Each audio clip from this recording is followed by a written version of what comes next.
Esto es un conflicto que llevamos muchos años ya intentando tener unas condiciones de salario dignas, porque nuestro sueldo con una jornada completa, que en Gorliz todas las trabajadoras que estamos, ninguna tiene una jornada completa, es de 15.943 euros de salario base, y queremos igualarnos a limpieza viaria, que ha conseguido, gracias a que el ayuntamiento en su día se puso en el medio y puso el dinero en los pliegos nuevos, que ha sido con la nueva adjudicación, para conseguir un salario mayor, porque al final la diferencia que existe con ellos es de 7.000 euros anuales. La plataforma la presentamos la primera vez, me suena que en el 2017. El año pasado, en el 2020, hicimos una huelga de 15 días, pero nos encontramos que llegó la pandemia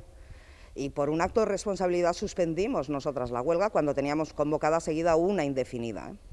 Hemos sido nombradas sector esencial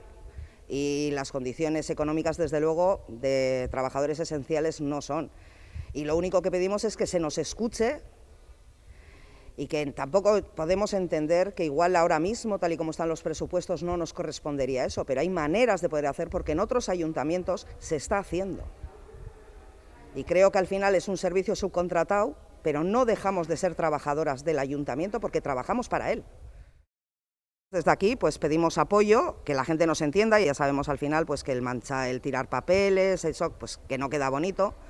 pero pedimos un apoyo por parte de la ciudadanía, porque me parece que al final es un tema de todos y el dinero público de Gorliz es de todos.